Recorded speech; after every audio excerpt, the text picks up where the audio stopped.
चे 10 अंकांचे वर्ग माहित आहे, आपण शिकलेलो आहेत आणि आपल्याला आता ते पाठ सुद्धा झाले.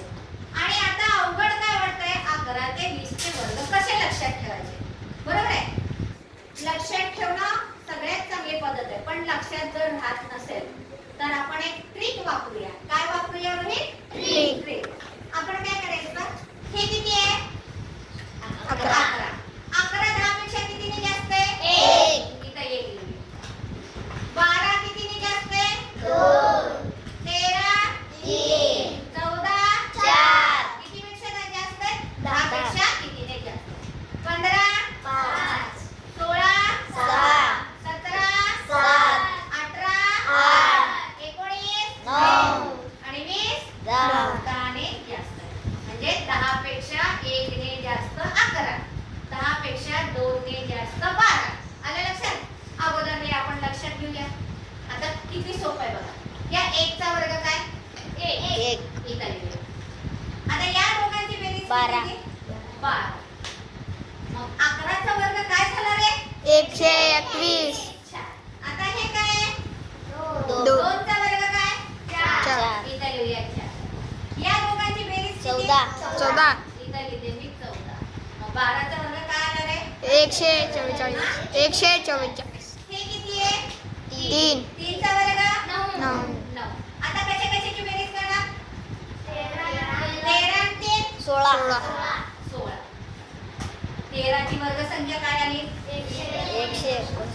हे काय? 4. 4 चा वर्ग 16. 16. म्हणजे अंक किती आले? 2. मग आपण इथं 6 लिहूया आणि इथं हात चालू. 14 आणि 4 18. 18 आणि 19. वर्ग संख्या किती आली? 160. हे काय? 5. 5 चा वर्ग 25. इथे किती लिहू? 5.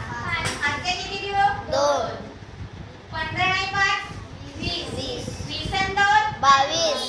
15 चा वर्ग किती आला? 225. हे किती आहे? 6. 6 चा वर्ग 36. इथे किती लिहू? 6. हातचे किती लिहू? 3. आणि 16 आणि 6 22. 22 आणि 3 25. 16 चा वर्ग किती आला रे? 256.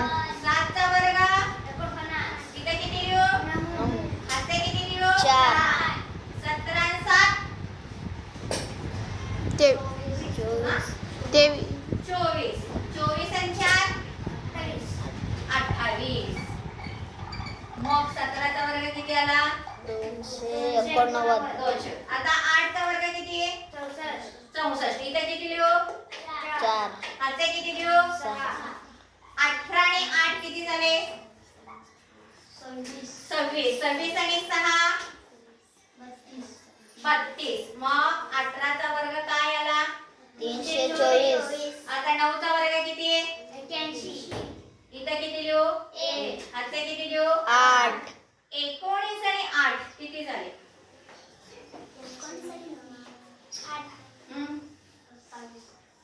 27 कसं होतं रे? 28. किती? 28. 28 आणि 8 किती? मग 19 चा वर्ग किती आला? 361. 10 चा वर्ग किती? 100. इथं लिहिले 0, हातचे दिले 10. 20 आणि 10 30. 30 आणि हातचे 10 40. मग 20 चा वर्ग किती आला? 400. आता एकदा तुम्ही चेक करून बघा.